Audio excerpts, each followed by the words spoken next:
your war, your mayor line. Together we shape this land divine. There's a fortune in your hand, a chance to guide and take a stand. Community rising, hearts aligned. In this moment, powers redefined. It's in the ballot where we belong. Every vote builds a nation strong. Your council, your board, your mayor line. Together we shape this land divine. It's in the ballot where we belong. Every vote builds a nation strong. Your council, your board, your mayor line. Together we shape this land divine.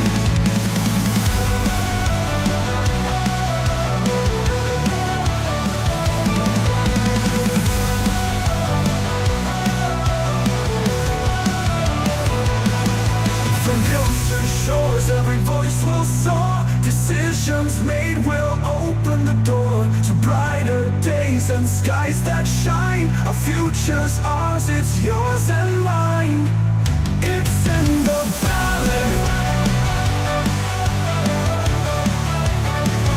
It's in the ballot. It's in the ballot.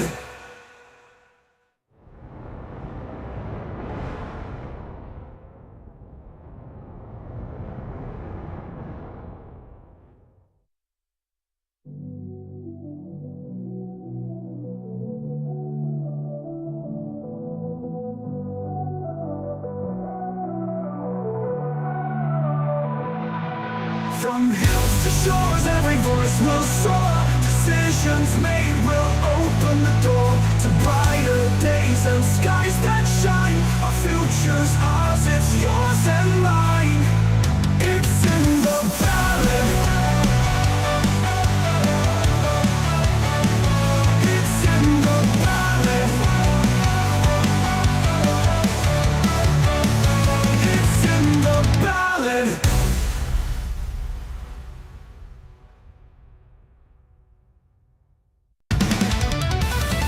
The ballot's here, the moment's near. Your voice is loud, it's crystal clear. Kiwi dreams and hopes collide. Choose the ones who'll stand with pride.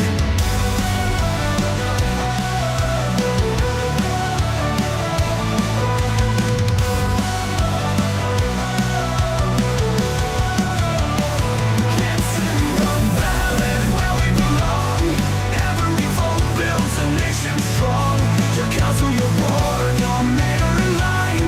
Together we shape this land divine. The future's written in your hand, a chance to guide and take a stand. Community rising, hearts aligned. In together we shape this land divine.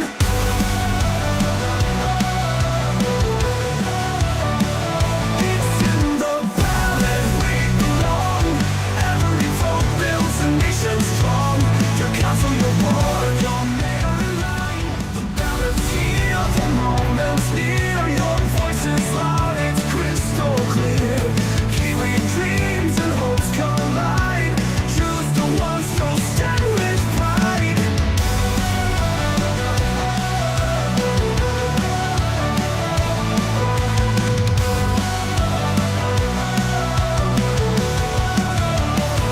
It's in the ballot where we belong.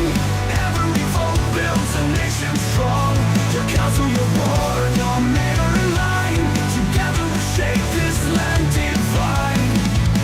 The future's written in your hand, a chance to guide and take a stand.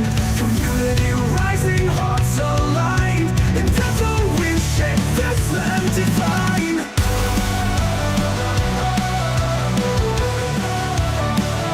It's in the ballot we belong. Every vote builds a nation strong. Your council, your board, your mayor line. Together we shape this land divine. There's a fortune in your hand, a chance to guide and take a stand. Community rising, hearts aligned. In this moment, powers redefined. It's voice in the ballot where we belong.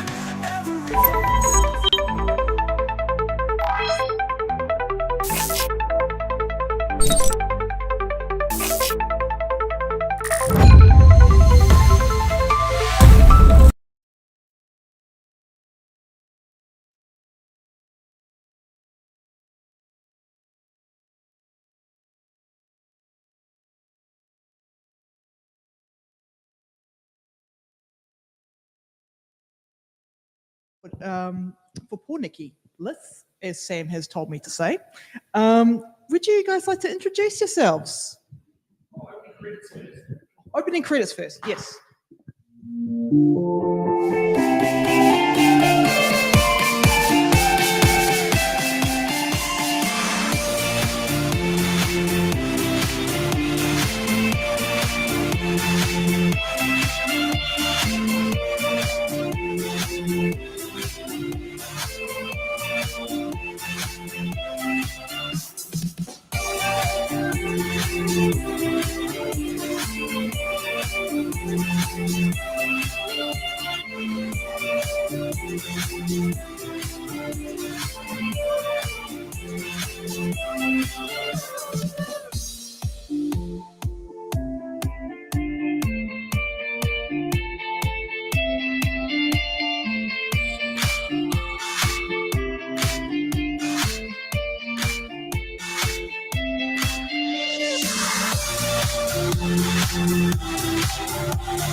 It's like, wow, let's get going with the show. Now, if the candidates would like to introduce themselves, you each have 1 minute.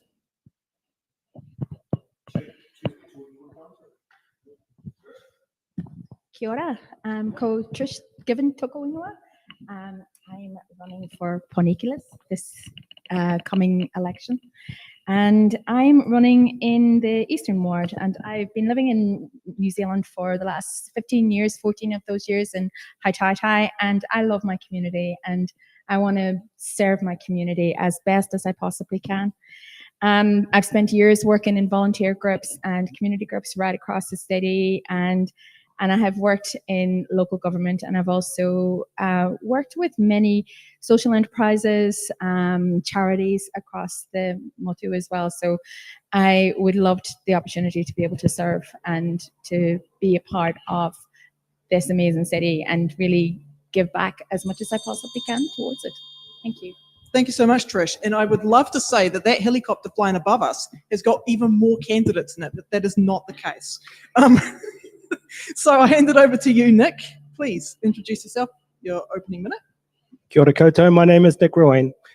I am really proud to say that I'm standing for the ward of Pawnickyless Central. I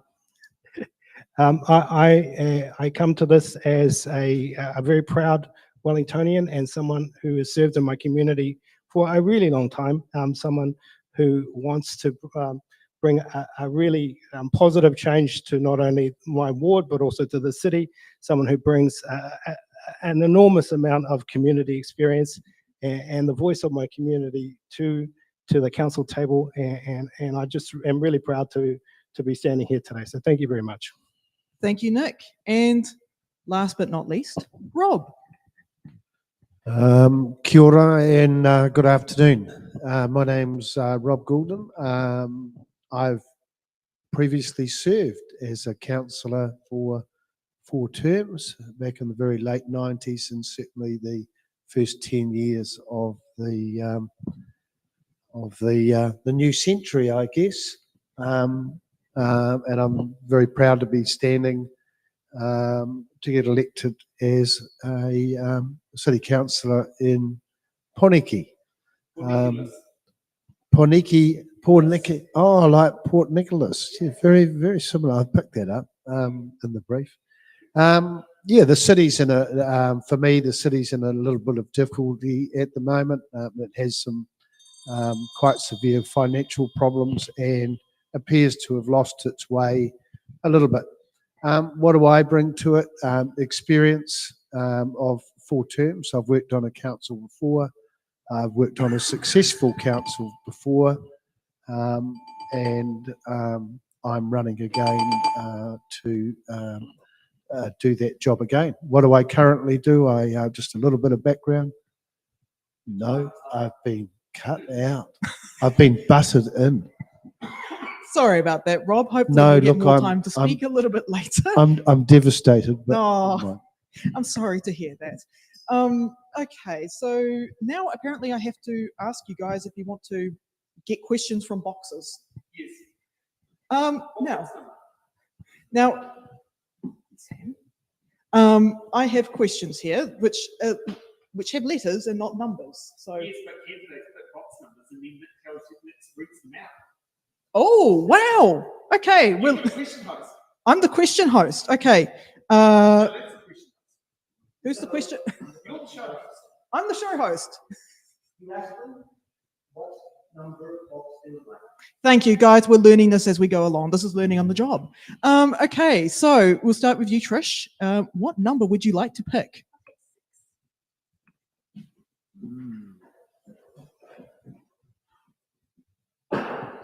Hey. Alpha Bravo. Oh, sorry. All right. So, question number A. AB. AB. Which is way down the other end. Or 26. Well, sure. Okay, right. Have I got the right question on the And screen? then it reads it, yes. Excellent. Trish.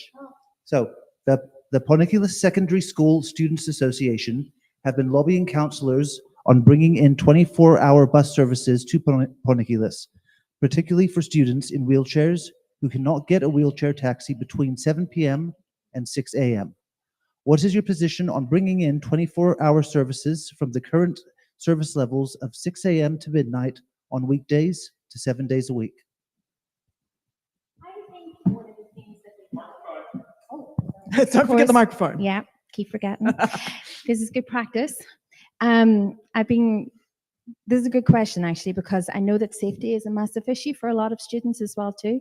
So being able to access buses a little bit more regularly, especially in the evenings when they socialize and stuff, would be great. One of the things that they ran recently, and I can't remember off the top of my head, was like an on-call bus, which I thought was a really great idea.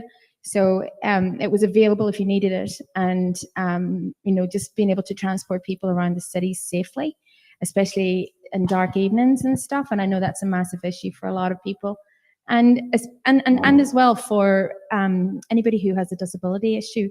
Just making those buses that they are accessible for everyone at all times.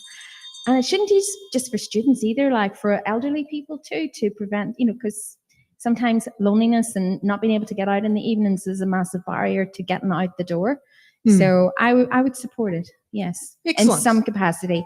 Obviously, need to do like a costing on it and everything, but I do think it's a great idea. Fantastic. All right, now we'll hand the question over to Nick. Yeah, thank you. I really appreciate the question. I certainly have been made aware of. Different question.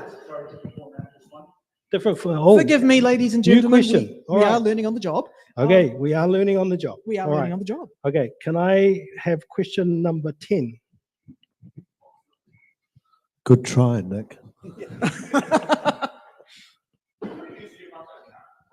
I got it. Indigo I. Question.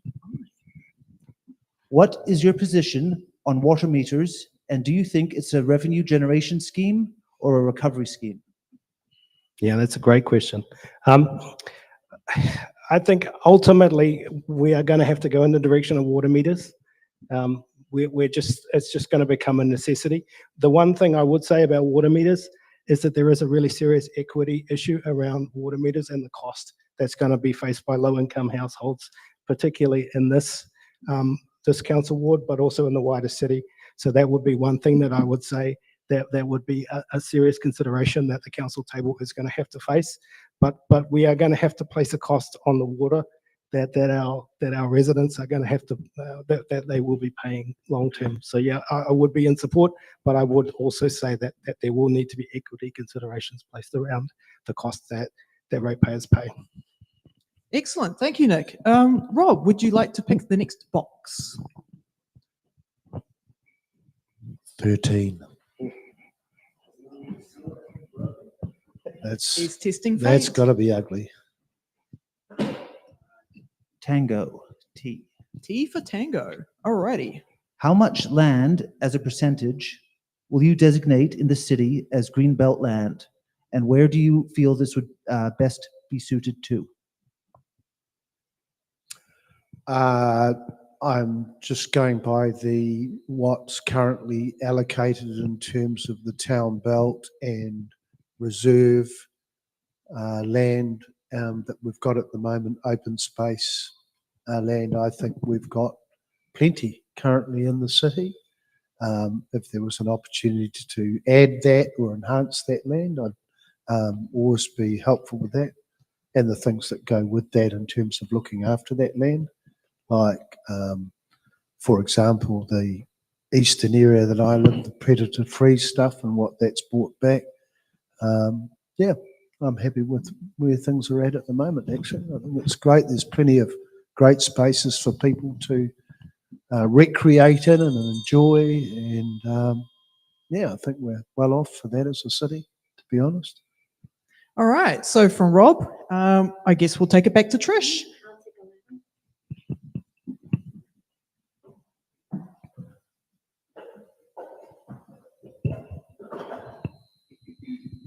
Charlie, C.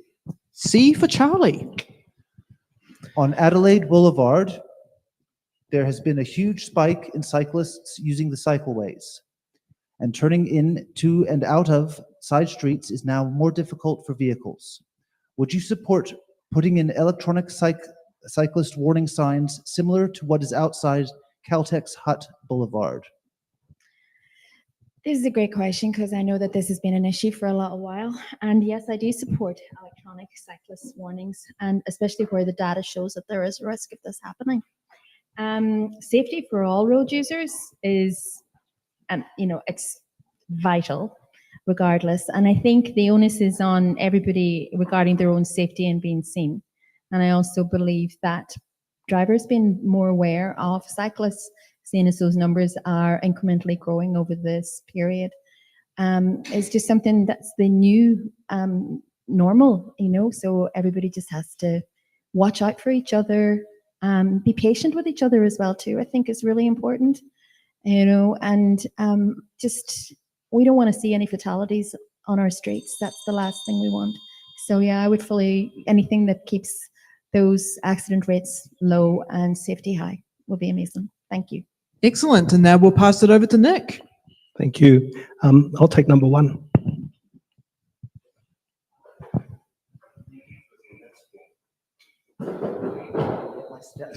He's going straight to the top. Good on you, Nick. Courage. Alpha. Question A. With the recent announcement of the new ferries requiring Pawnickyless Port to have significant structural upgrades, this will now be funded by ratepayers instead of taxpayers.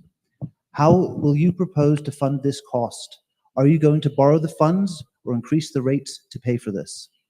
I'm going to use my defer card for this one. 2. I'm going to defer to Rob. Oh, thank you for that. Well, having worked for the Pawnickyless, the port company, which is a commercial company, that's their responsibility. There was severe damage after the 2016 earthquake, where 12 existing buildings that were there before were destroyed and had to be demolished. I think that should be part of the commercial port operation, and any developments that they do as a board, the entity that runs that, I think should be done through that. I don't see it as an issue that should be done or funded by the ratepayers, certainly. If the government identifies it as an absolute necessity in terms of the link between the two islands, I guess, Pawnickyless and is that how you say it without getting tongue-tied, and the South Island, then perhaps they could put some money into it as well.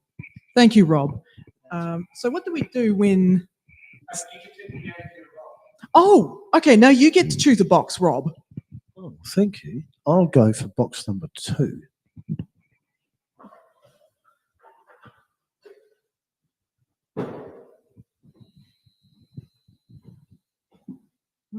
Waco?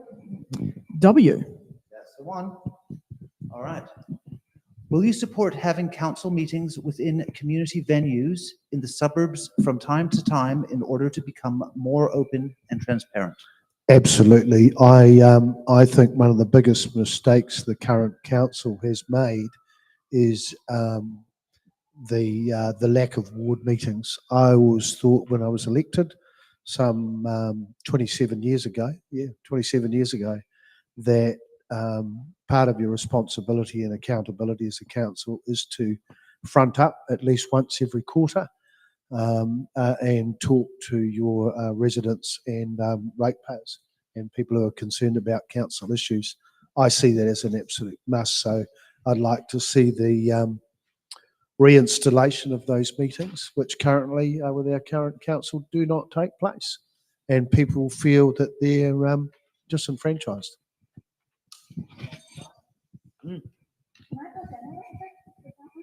You want to butt in?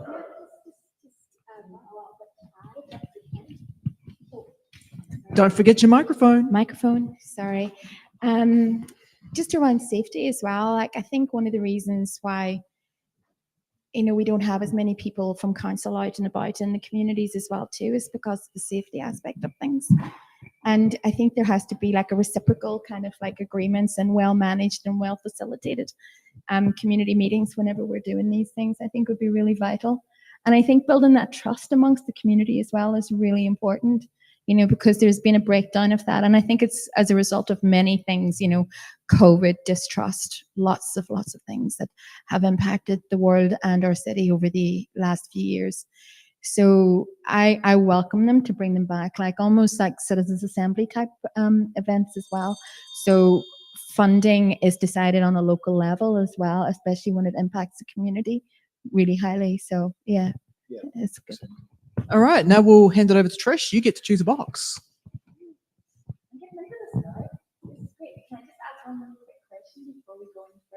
The little bell that goes off, is that the time? 15 seconds is the first one, and then when it starts going up in noises, it times up. Okay.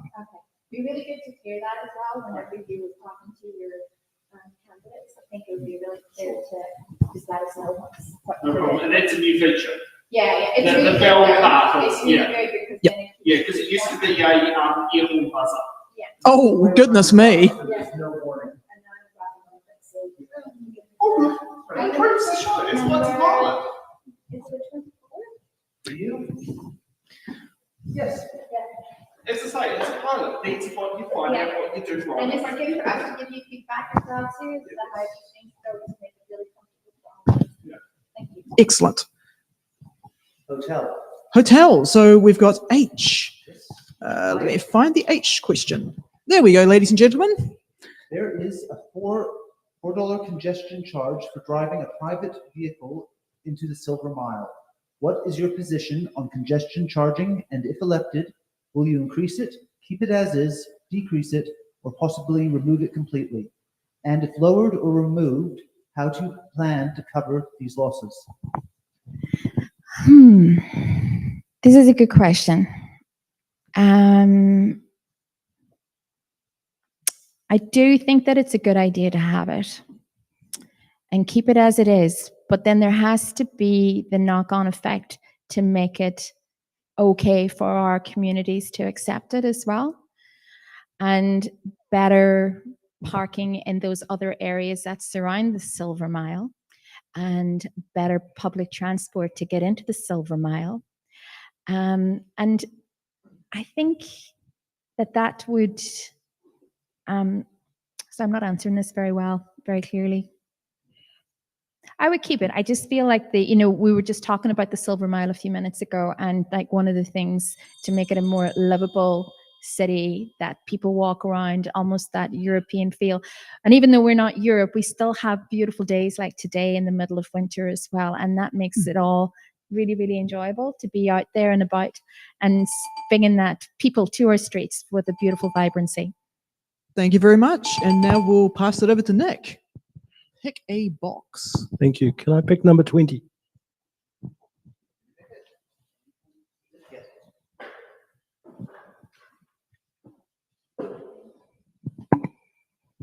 Unicorn.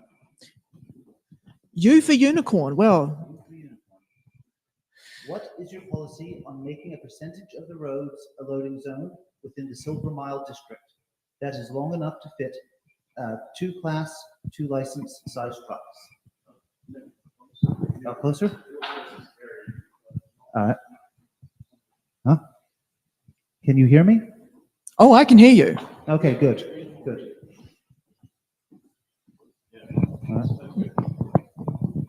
All right. Did you get that? Yeah, we got that one. All right. All right. I mean, I think having vehicles coming into the Golden Mile, where the majority of our businesses are, that can drop off product, I think is really important.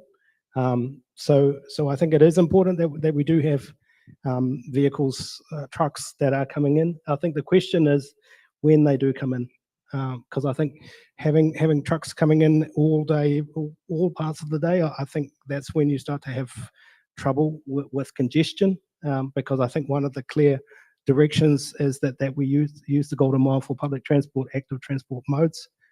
So I think it's important that we do create space for our class 2 trucks in order to come in. But the question really is, when do they come in? Do they come in the early morning, the late evening, in order to do drop-offs of product?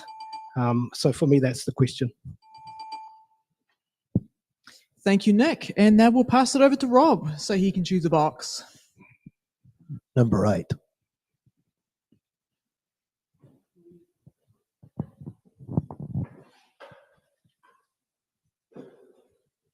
Lima. L for Lima. You can also say L for Laura. Especially to you. Yes. On Greenaway Street, we have a big homelessness problem. What is your plan to house these homeless people? That's a very good question.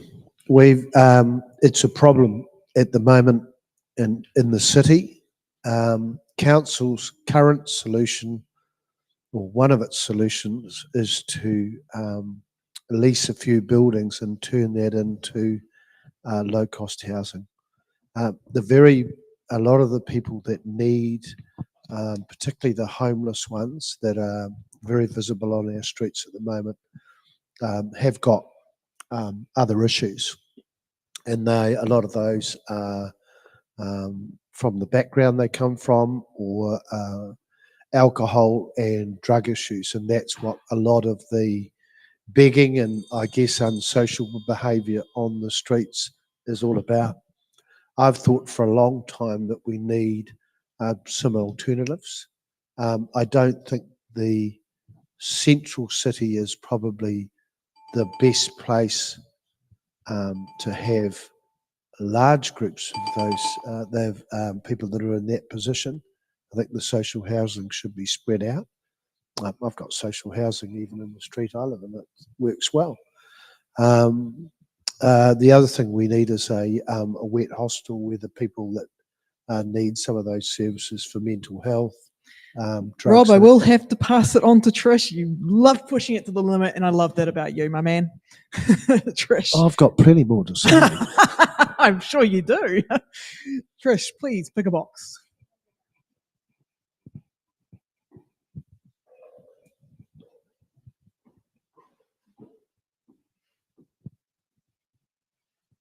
Joker. Joker, that's what I am. That are the jokers in the thief. I frequently drive along Greenaway Street, and I'm constantly annoyed that I cannot drive my single occupancy car in the bus lane. Will you either allow cars to drive in the bus lane or give me a personal exemption? Sorry, I won't be giving you a personal exemption.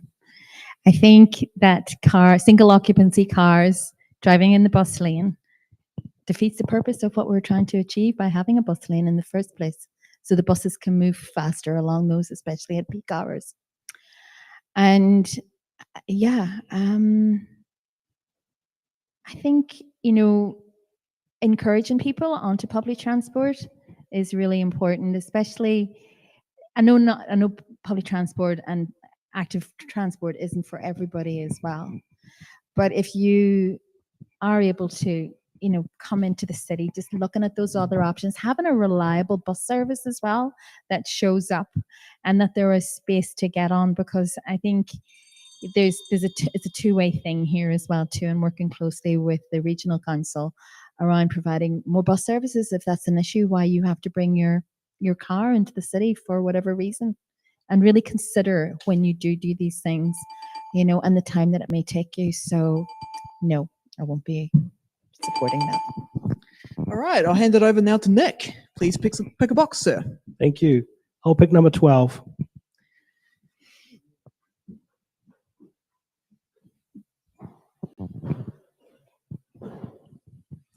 Bravo. B. Sorry, what was that? Bravo. Bravo.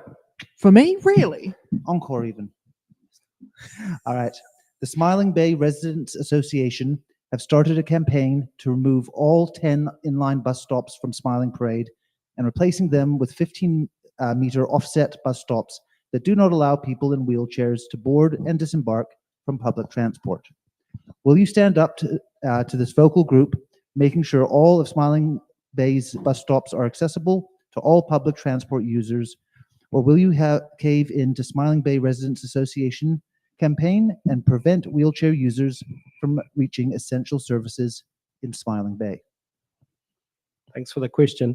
I think it's really important to acknowledge the role that inline bus stops play. And I think it's also really important to acknowledge that it's not just our wheelchair users that take advantage of inline bus stops. It's members of our elderly community. It's our parents with wheelchairs and our parents with prams that also take advantage of inline bus stops. So, I mean, this type of suggestion is actually going to take us backwards in terms of our public transport infrastructure. So this is something that I can't possibly support. I fully support creating accessible public transport infrastructure to support our public transport. So I can't possibly support this. Just on time. All right, now I'll pass it over to Rob. Please pick a box, sir. Number 7.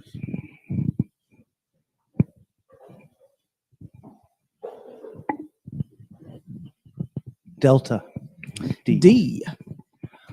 What is your position on having new petrol stations being built in our community?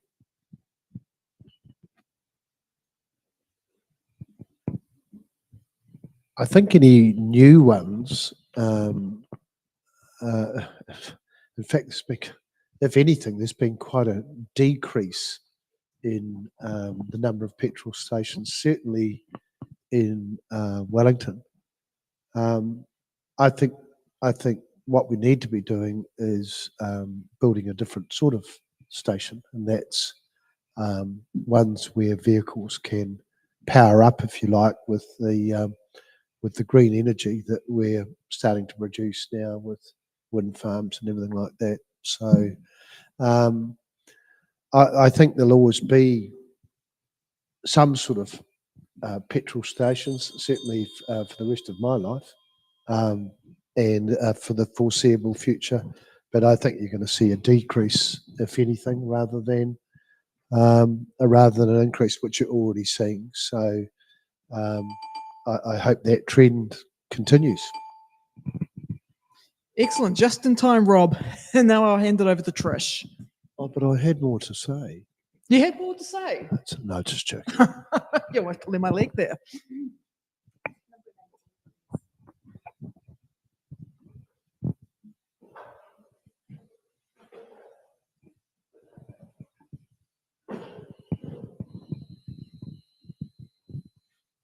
Paris P for Paris. or Panama?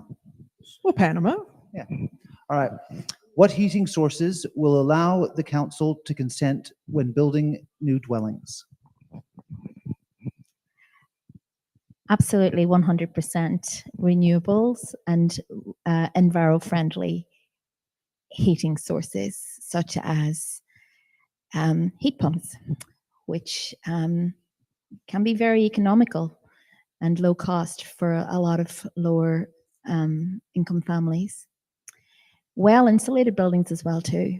I feel, you know, there's and glazing, double glazing in buildings as well.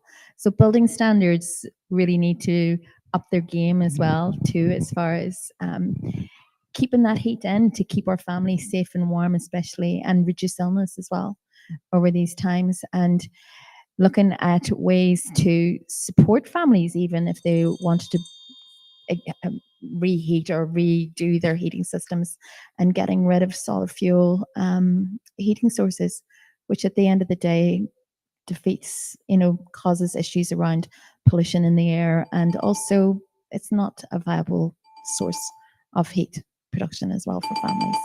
Thank you so much for that answer. And now I'll hand it over to Nick. Thank you. I choose number 5.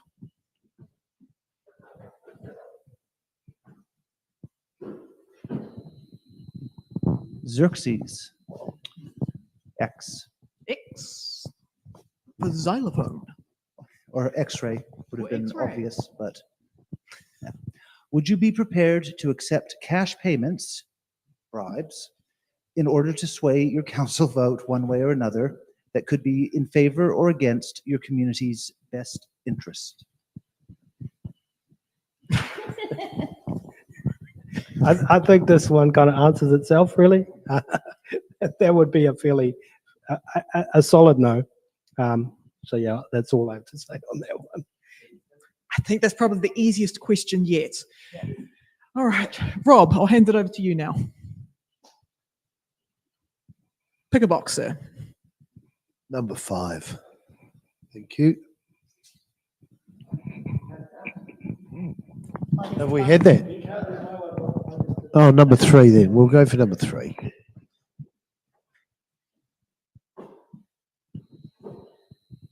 Zebra. Zebra. Z. The intersection of Perth Rise Road and Nile Gully Road has been an accident hotspot for years, with 9 near misses a day and 2 crashes with severe injuries in the last 12 months.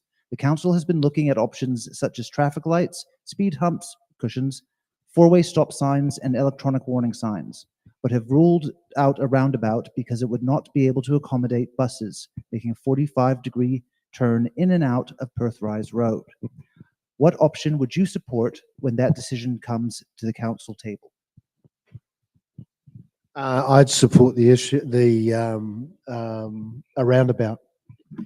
Council currently builds those. There's one in High Tai, for example. It's complete bunkum to say that the buses can't turn on those. They design ones that are pre-stressed these days, as they did. One of the projects I did before I even became a councillor was to get the Strathmore roundabout built. I think they're great. They regulate the traffic, and the buses can certainly go over the top of them. So that's an option that should be on the table. Wow, that was a lot quicker of an answer than I thought you would give, Rob. Well done. They can easily turn, they go straight over the top of them. They're pre-stressed. They can go left as well. Buses can go left and right. Unbelievable. It's unbelievable, isn't it, Sam? They can go left and right. That's Funny, amazing. I didn't know that about as long as you put buses. your indicators on and slow down. Oh, you learn something new every day. Now, Trish, I'll hand it over to you. Which box would you like? Can I get number 14?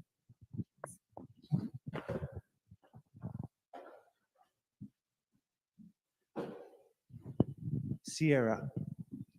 Yes. Yes. What is your policy on medium and high density housing being built in Pawnickyless Central Ward? I support this as well. I figure we need denser housing in areas that have, especially those public transport routes as well.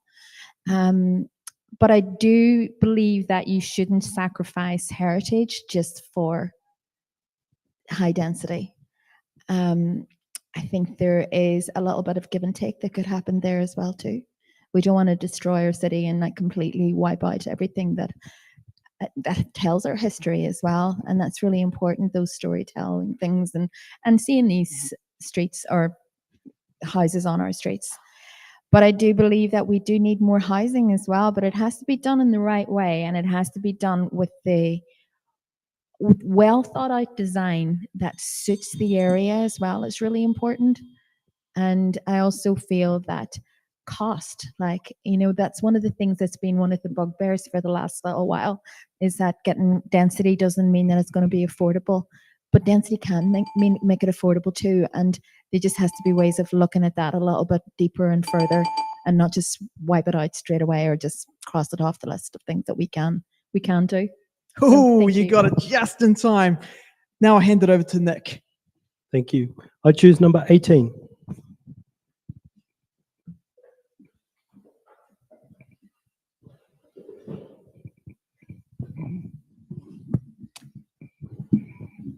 Kilo. Kilo. How dare you, sir? No. At Amanda Street Primary School, we have a bus route that goes right outside the school, but the bus stop is further away, being 500 meters along Barlow Street. Could you please put a bus stop nearer to the school?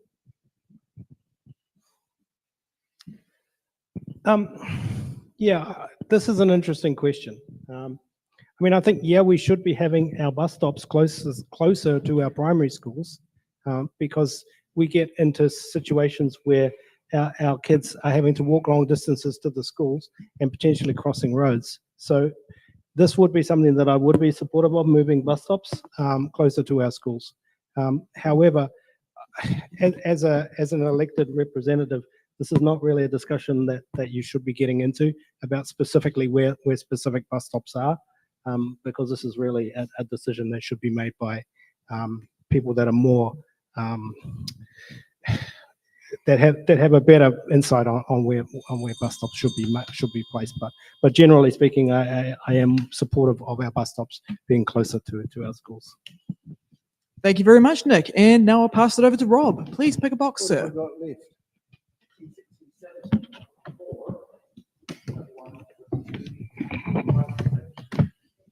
17.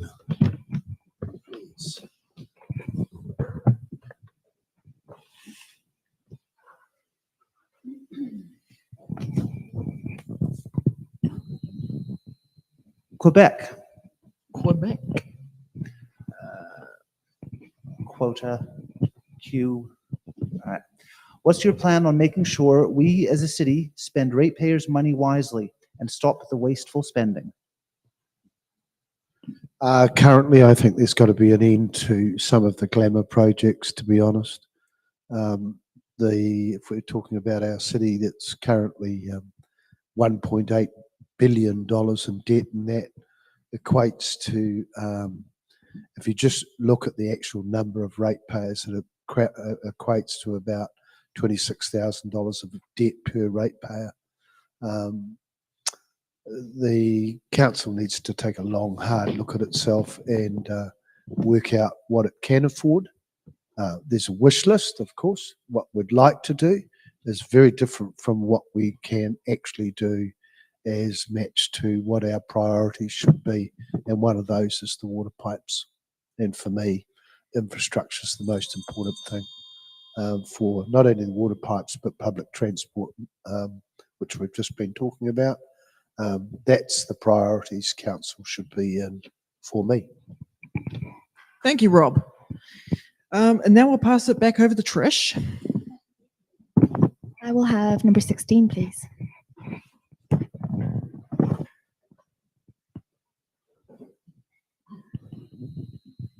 Echo. E. What is your position on having more council-owned EV charging stations in our community? I think this would be great to have lots more EV charging stations, given the way that the trajectory that our transport choices is going. And like Rob said earlier, it's not necessarily having more petrol stations around, having more EV charging stations in locations around our community that's accessible to everybody is a no-brainer. It's like, it's part and parcel of what our future and climate action looks like. Thank you.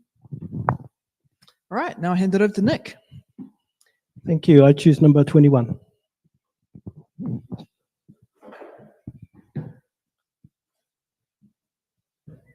I think you've got 21 there, although you might have 22.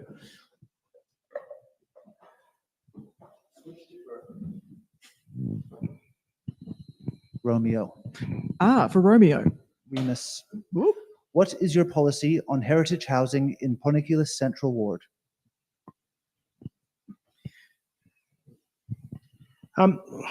Yeah, this is a really interesting question because it relates to what we think about housing density. There's a direct correlation between these two.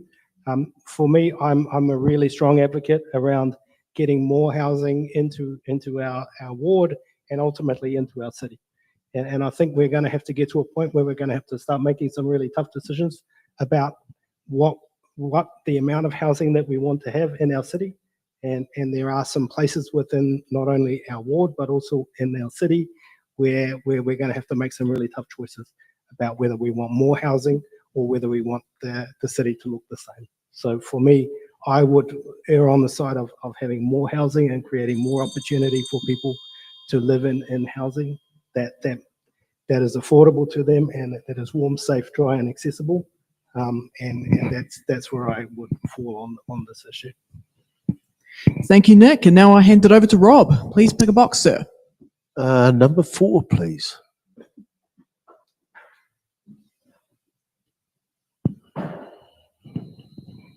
Yankee.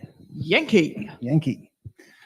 Where do you stand on turning off streetlights overnight in order to save ratepayers' funds on electrical costs? I think I'm not sure of the results of that's already been tried in some places, and I think it makes good sense, to be honest. It's a cost, and we've got to be looking at costs all the time. I don't think maybe after midnight or between midnight and about 4 in the morning, we perhaps need all the street lights. It's just not justified, the ones that we've got. And it's the same even with things like the hospital. Their annual power bill 10 years ago is 20 million a year. And a lot of those lights don't need to be on at night time. Nick wants to use his button Or card. do we do it a different way? Do we put a lot of them on meters and with using what's the power that I want?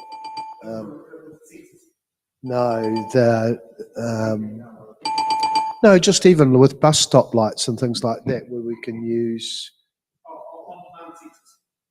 on-demand sensors, but they're driven like off the power system. We've got, those racks like on the top of solar energy. Yeah, we need to look at a lot of alternatives. So that's, I think, something that the councils can look at to light, public infrastructure and that all the time, perhaps on a lot lower power source as well. So it's not burning all that high energy that we spend so much money and resources generating in the first place. So, yeah, I think there's certainly hours at night time when that can be reduced quite successfully. All right, Nick. Yeah, thank you. I take quite a strong stance on this one, and particularly I take a safety lens on this one. I've heard comments from we are quite close to the hospital here. I've heard ED nurses saying that they feel really unsafe going either to the hospital at really early hours in the morning or coming from the ED part of the hospital. And the one thing that they say, the one thing that could make a real difference is having streetlights on, either when they're coming to the hospital or when they are leaving the ED part of the hospital going back to their home in the very early hours of the morning when they're coming off shift or going on shift. So I think it's the very least that we can do as a city is to make them feel safe, considering the contribution that they're making not only to our city but also to our country. So for me, it's not even a question that we need to consider. We just need to put the lights on and keep our nurses safe. Alrighty, now, Trish, thank you. I'll take number 20.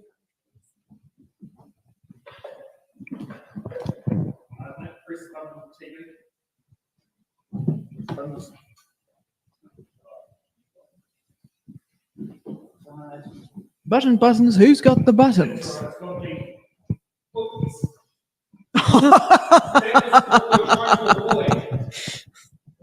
We interrupt this broadcast Yes.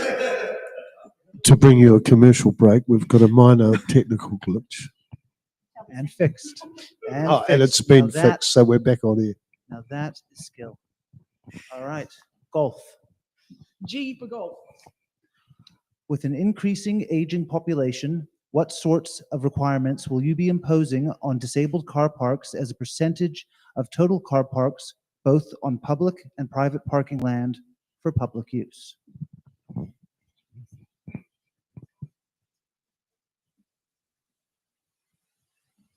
Oh, well, when we're doing our street planning, I think we need to increase the number of disabled parks that are there. In my own community, like one of the things that I find fascinating is that there's only one disabled car park in the village, and like nobody, and people say, well, nobody uses it, and I'm like, well, because it's in such an inaccessible area. And I feel that whenever it's not visible and it's not exactly where it needs to be, so you're closer to amenities, what's the point in putting it there? So I increase them, absolutely. And it should be with every developer or everybody that's doing anything that the public are going to be using at all times. Like disability and accessibility issues needs to be at the forefront of everything that's decided. And especially for, like, I've been working really closely with an elderly person in my community, and I see how her mobility has changed so much, even in the past 6 months. So it prevents loneliness, it prevents lots of things, it keeps you involved in your community. Just put it in. It's not rocket science, you know? Yeah. Thank you very much for that answer. Now I'll pass it over to Nick. Thank you. I choose number 27.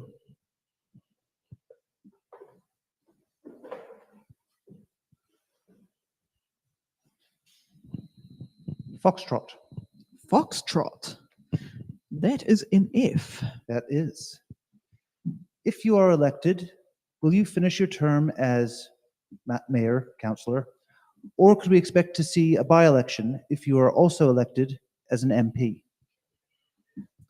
I think there's a bit of history behind this question.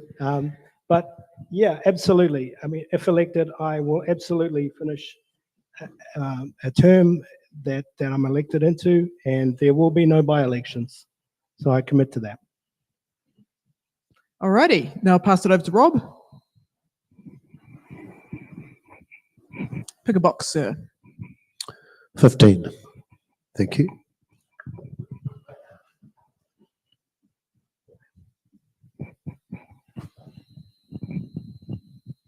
Mushroom? Mushroom. I like those, especially the magic variety.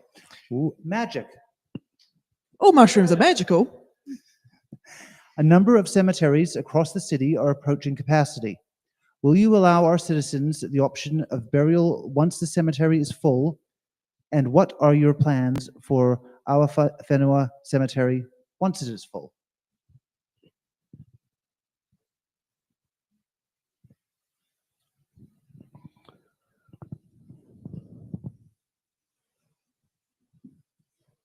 I'm going to use my defer card.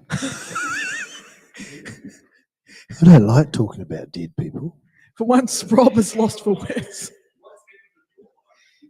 Exactly. I think Trish should answer this, actually. Thank you. I read this question. Was that a sarcastic thank you? Or? No. I actually, this is like one of those questions I actually kind of wanted. Oh, excellent. Okay. Yeah, no, it sounds bizarre, but I think it's something that everyone deserves dignity in death, Hmm. and I do support other burial issues or options, including natural burials and, well, planning ahead to look at the shortages that are coming up. And I think Manafeno must absolutely be in part of this as well too. The long-term planning of where our burials should happen, to use the land where we can. And there's also a lot of very deep cultural considerations around this as well that need to be taken into consideration. And I think it's a big discussion that needs to happen with the wider community, both religious and non-religious, as to what this looks like. It doesn't exactly answer your question, but I feel like that's a wider conversation that needs to be had. Thank you. No, thank you. Thank you very much. I'll hand it over to you again because you get to choose the next box. 28, please.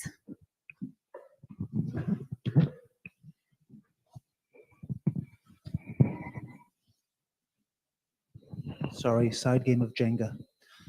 Ostrich. Over ostrich. We have a recycling scheme in our suburb, but often the truck doesn't turn up. I know that problem. What is your plan to make sure our recycling is actually picked up? Did you ask this question? I did, but I didn't. You didn't put it in the box, No. did you? Okay, all right. What is your plan to make sure our recycling is actually picked up? Well, I think we need to just go back to contractors and make sure that they're fulfilling what they're actually set out to do on their rounds each week. And if there is an issue as to why this is a problem, maybe it's an access area, because we know what some of the streets in Wellington are like. And if there's new people who are doing the rounds who maybe are afraid of going up that street and being able to turn around and damaging cars. And there's lots of issues that you read about them all the time, like, whenever bin trucks have scratched the side of a car. So maybe there is a fear there from the workers themselves, but also checking in with the contractors and even discussing it on a street level. What does that look like? Do we need to all put our recycling at the end of the street and support each other to bring that to one collection point, so it makes it easier for the contractors out there doing this? I don't envy people who have to drive big trucks around this city. And I think having really good, robust discussions with the people that are providing those services to our city, and that they're fully, fulfilling what they're supposed to do. Thank you so much, Trish. I'm going to hand it over to Nick. Guys, there's only 3 more questions left. You guys are doing really well. Thank you. I choose number 26.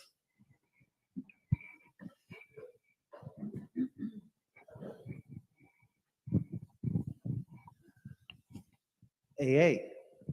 AA. AA. Wow. Okay. At 3 p.m. outside Pawnickyless High School, the uncontrolled pedestrian crossing becomes a huge bottleneck, with pedestrians non-stop crossing, leaving delays of up to 30 minutes. What is your plan to ensure road users are not excessively delayed for what is usually a less than 5-minute trip outside the closing of secondary school hours?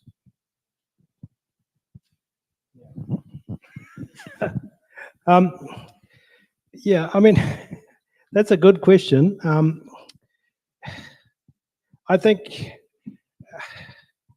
better public transport could be an option for this one, enabling our young kids, our young high school kids, to get public transport options to get from their school back to their home. So just to get some of the cars off the street, to stop some of those bottlenecking, to stop some of the cars coming to pick the young kids up. So maybe better public transport options could enable some of those cars to get off the road, to stop some of the blocking of the roads there. So potentially getting some public transport options to enable the schools to get the kids back to their homes after school. Thank you very much, Nick. And now I'll pass it over to Rob. 21, please.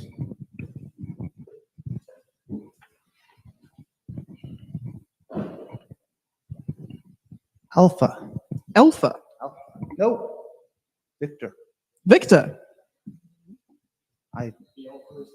The alpha is the victor. I'm sorry, I do not know how that happened. V for Victor. Hey, we all have moments like that. Reassuring.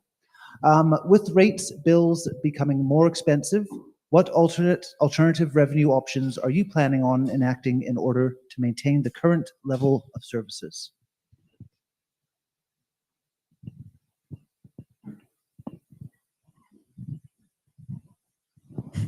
That's a very good question.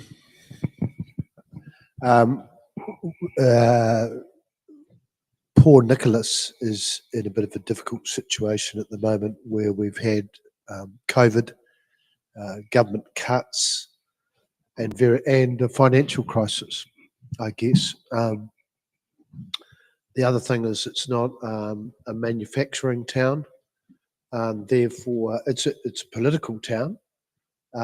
It's unusual with the fact that it's got central government in many of its buildings. It's got a regional council and, of course, the city council. So it's unusual, the fact that it's different from anywhere else in New Zealand.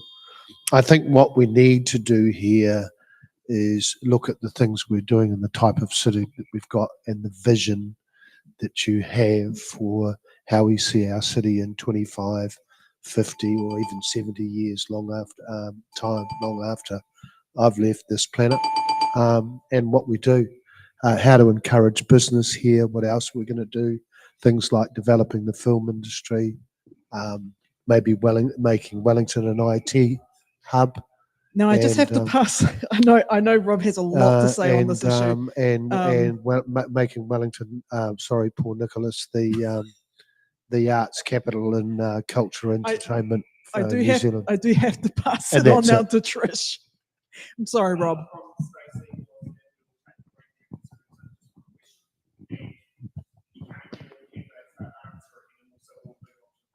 Okay, well, for ethical reasons, I have to allow you guys to have a break.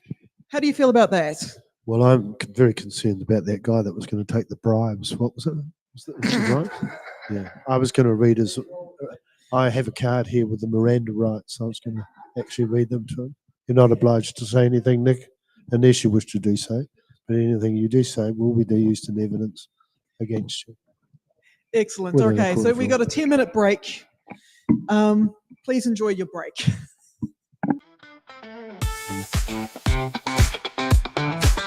Thanks for watching. Make sure you're subscribed to our Facebook, YouTube, Twitch, Instagram, TikTok, News Guide, The Order Paper Podcast. YouTube, Twitch, Instagram, TikTok, News Guide, The Order Paper Podcast.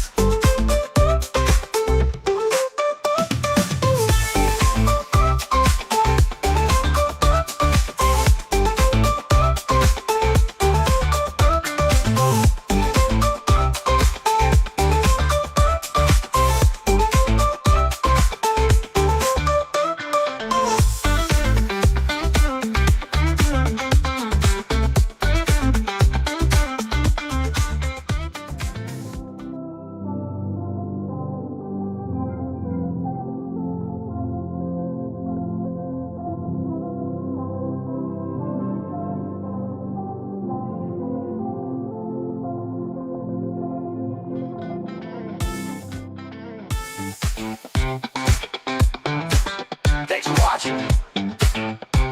Make sure you're subscribed to our Facebook, YouTube, Twitch, Instagram, TikTok, News Guide, The Order Paper Podcast. YouTube, Twitch, Instagram, TikTok, News Guide, The Order Paper Podcast.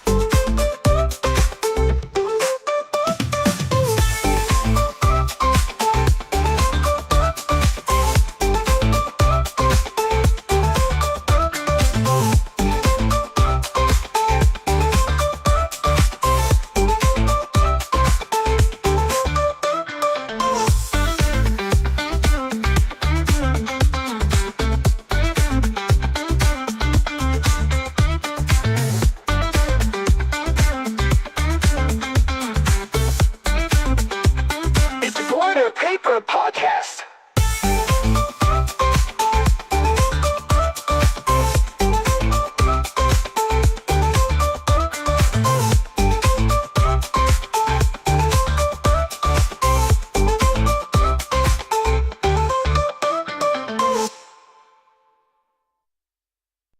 On Wednesday, 12th March, after 2 hours of debate, the New Zealand Parliament votes 63 to 60 to make it a criminal offense to steal wages from your staff, just like a staff member stealing from the till. But without it road, those that didn't want it claimed the sky would fall in.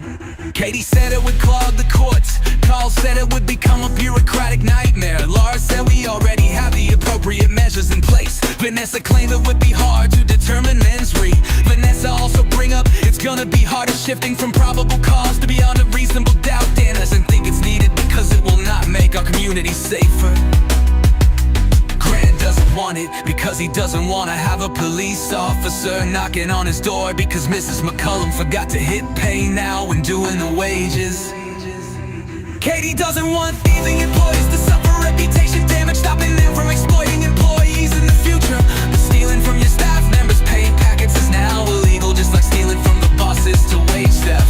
No more, thanks to Camilla and Ibrahim for bringing the crime theft by employer amendment bill. Tiano supporting the bill because an honest day's work deserves a fair day pay. Mark proud to cast New Zealand first swing vote to the bill. Took you to say this law united us under one law for all. Ricardo applauding that it's common sense to have wage theft as a criminal offense. Jenny pointing out wage theft is a constant, persistent problem in New Zealand. And Phil said this will be the perfect bill for civic education, such as the order paper podcast. And stealing from these staff members' pay packets is now illegal, just like stealing from the bosses to wage theft. No more, thanks to Camilla and Ibrahim for bringing the crime theft by employer amendment bill to the House. And on Thursday, 13th March, the crime theft by employer amendment bill received its royal assent.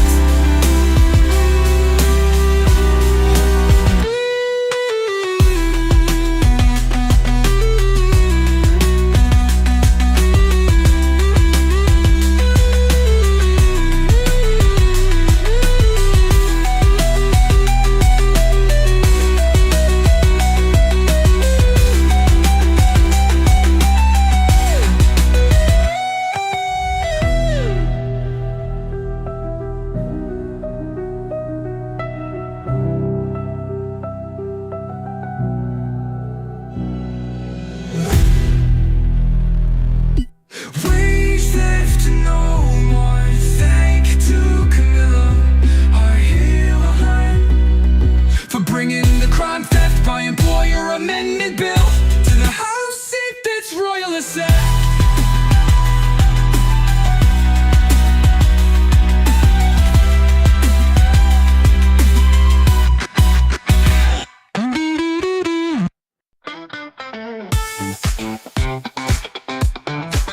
Thanks for watching. Make sure you're subscribed to our Facebook, YouTube, Twitch, Instagram, TikTok, News Guide, the Order Paper Podcast. YouTube, Twitch, Instagram, TikTok, News Guide, the Order Paper Podcast.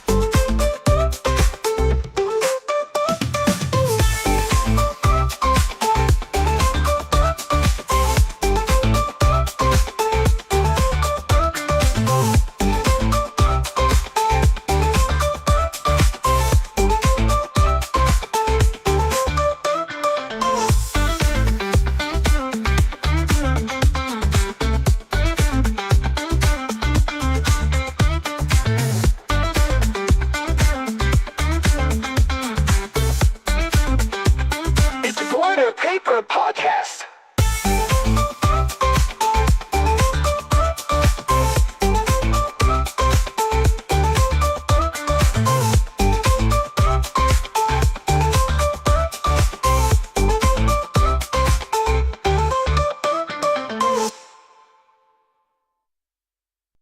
On Wednesday, 12th March, after 2 hours of debate, the New Zealand Parliament votes 63 to 60 to make it a criminal offense to steal wages from your staff, just like a staff member stealing from the till. But without it road, Those that didn't want it claimed the sky would fall in.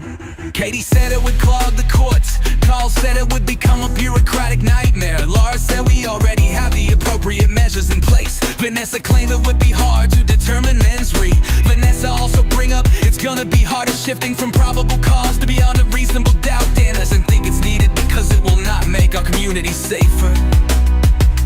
Grant doesn't want it because he doesn't want to have a police officer knocking on his door because Mrs. McCullum forgot to hit pay now when doing the wages. Katie doesn't want thieving employees to suffer reputation damage, stopping them from exploiting employees in the future. But stealing from your staff members' pay packets is now illegal, just like stealing from the bosses to wage theft. No more, thanks to Camilla and Ibrahim for bringing the crime theft by employer amendment bill. Tiano supporting the bill because an honest day's work deserves a fair day pay. Not proud to cast New Zealand first swing vote to the bill. Took you to say this law united us under one law for all. Ricardo applauding that it's common sense to have wage theft as a criminal offense.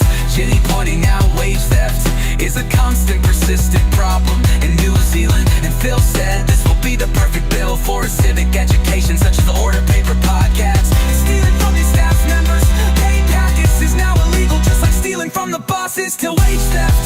No more, thanks to Camilla and Ibrahim for bringing the crime theft by employer amendment bill to the House. And on Thursday, 13th March, the crime theft by employer amendment bill received its royal assent.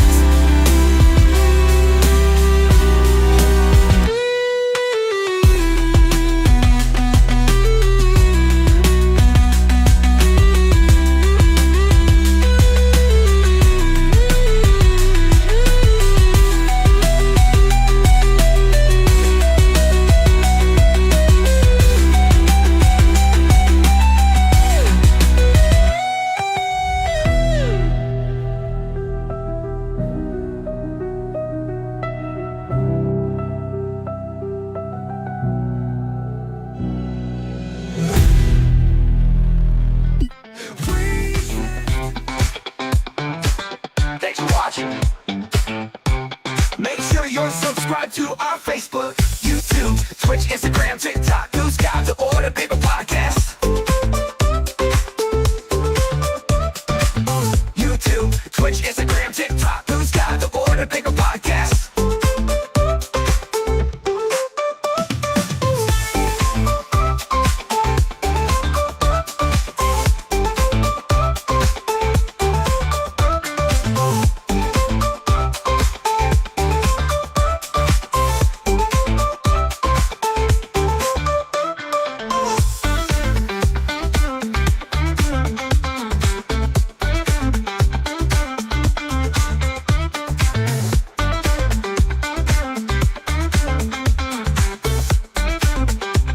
It's the Order Paper Podcast.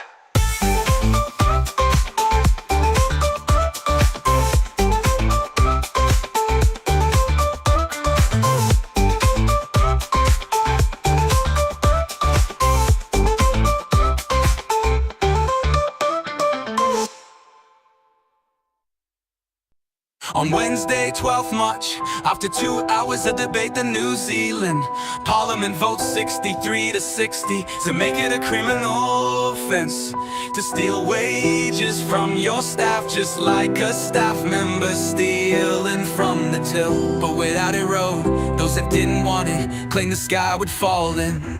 Katie said it would clog the courts. Carl said it would become a bureaucratic nightmare. Laura said we already have the appropriate measures in place. Vanessa claimed it would be hard to determine mens rea. Vanessa also bring up it's gonna be harder shifting from probable cause to beyond a reasonable doubt. Dan doesn't think it's needed because it will not make our community safer.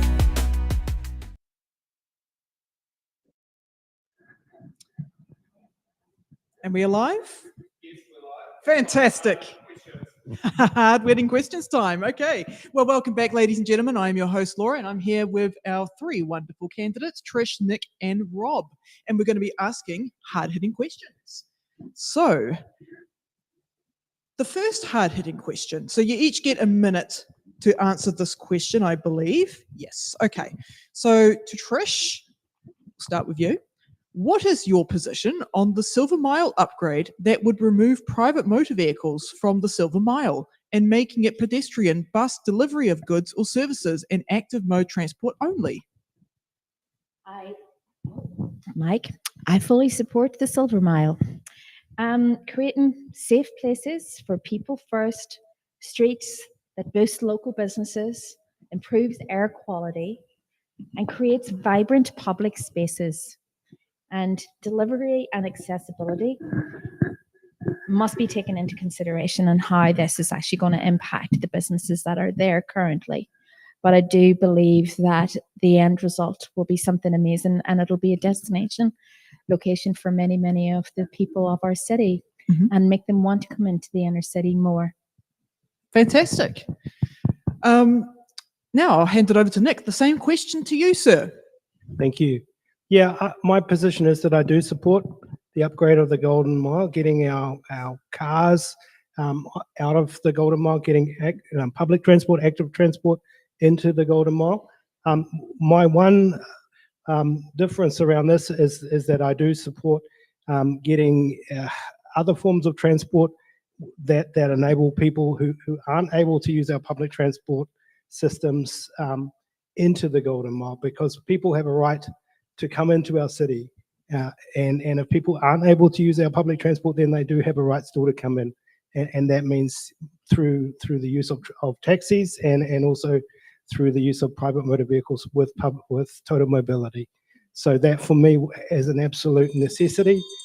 And I think we have to guarantee that everyone has the right to come into our city. Thank you for your answer, Nick. And finally, Rob, the same question to you, sir. I'm opposed to the project, and that's been my public stance so far. We're in a difficult position financially as a city. We're $1.8 billion dollars in debt.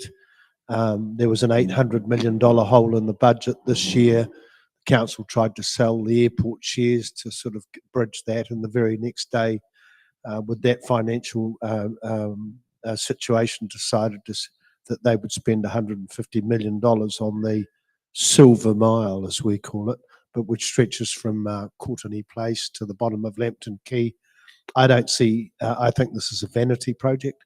There are ample public transport for people with disabilities, etc., to access that area. I don't see a need to reduce the number of bus stops. I think this is counterproductive to how we want the Golden Mile to be. Quite frankly, there are many reasons I oppose it, and not just the financial reasons, but also the 3 years of disruption that they're talking about. Thank you very much, Rob. Very different answer from the first two. Now I'll ask the second hard-hitting question. The Fairmont Street Business and Restaurant Association went on a junket to Las Vegas and enjoyed their covered version of Fairmont Street in Las Vegas. The association now wants Pawnickyless Council to make our Fairmont Street the covered Fairmont Street of the South, and would like the $100 million project put into the long-term plan. As an elected member of the council, would you be in support of this project or oppose it, and why? Trish. So, Pawnickyless is not Las Vegas either. And I would oppose this. Adding $100 million to the long-term plan, I think that's reckless. And without a robust business plan, I would have to oppose it, absolutely. And I said, inspiration is great to go and get. And I said, but we need to fund the essentials first. And I also believe that I think this would definitely be a massive vanity project that wouldn't benefit the city. Thank you. Thank you very much for your answer. And same to you, Nick, please. Thank you. Yeah, I would be skeptical of this. I would need to see, a very serious business case that sits behind the requirement for that level of investment. But I would be very skeptical of this. Thank you, Nick. And finally to you, Sir Rob.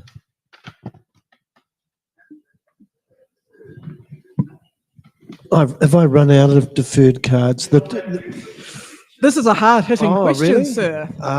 Do I agree with? No, I think it's a vanity project. One we can't afford at the moment.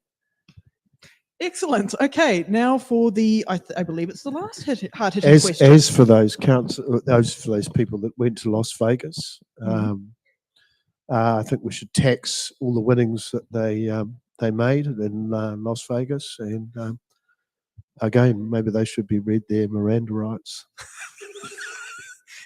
Okay, I think I might be in agreement with you there, Rob. Okay, now we'll go into the third hard-hitting question. Pawnickyless has a crime problem. With the failed policy of imprisoned Mayor Lowen Boebert giving all ratepayers guns instead of having more cops on the beat, what is your plan to help bring down the crime problem and make Pawnickyless safe again? Trish. Well, let's not have guns in the game for the first, because that just ain't going to fix anything, really, is it? Just being serious, though, as far as safety is concerned, and there's been a lot of things that have happened in our communities recently that have been scaring a lot of people. We've had a couple of murders in our area, which has been very, very, very sad for the families involved and for the community as well. But I do believe that there are ways around this, and better funding from City Council around safety issues in our suburbs and not just the city centre is the way forward with this one as well. Getting, empowering groups like neighbourhood support would be great, and, not encouraging twitching curtains, but, just being able to bring communities together so that we're looking out for each other a little bit more on our streets and everything as well too would be awesome. Community policing, just encouraging that, and working really closely together with community groups as well. I believe that there's a lot of engagement that could truly happen around this in our cities, and I would be there to fully support any funding that would be put into projects like that.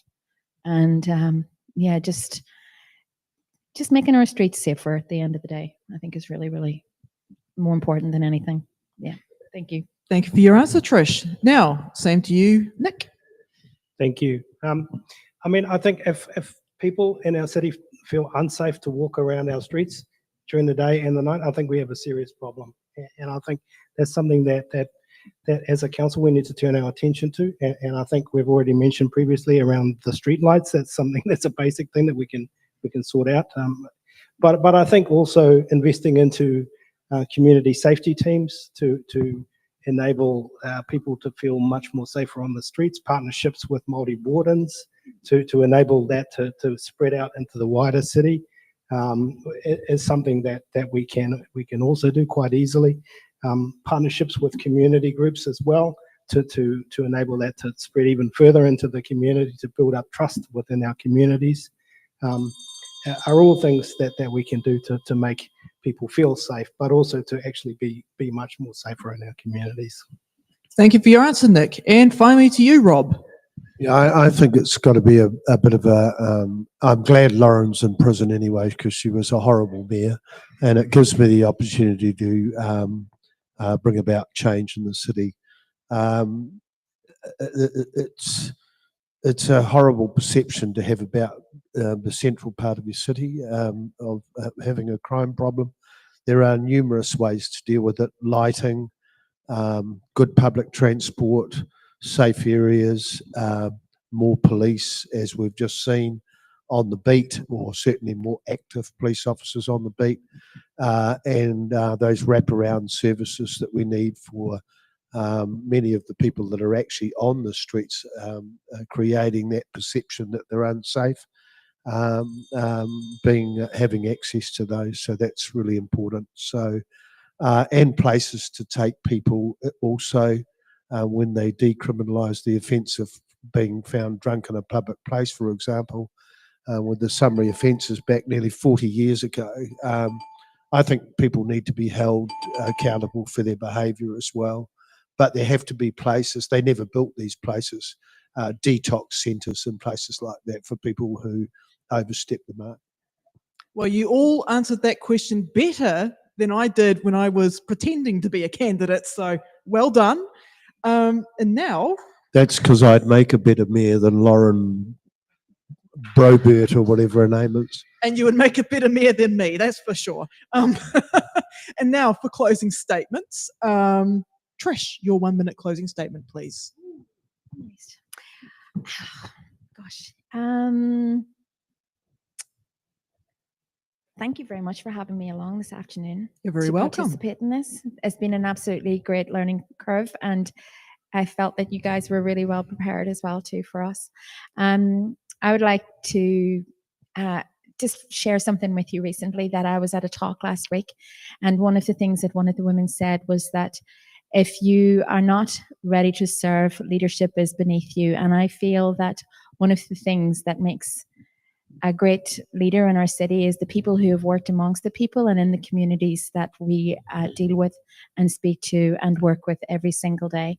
And I would really love the opportunity to be your representative for Pawnickyless for the next 3 years. And you know that I would put 100% of myself and my energy and my enthusiasm, and I would bring some joy back into what has become quite a tiring and exhausting, and just it's all so down at the minute that we just need to bring back some joy and some enthusiasm to make hard decisions as well, and to bring the people along with us as well as we make those decisions. So thank you. Thank you very much, Trish. And Nick, for your closing 1 minute statement. Thank you.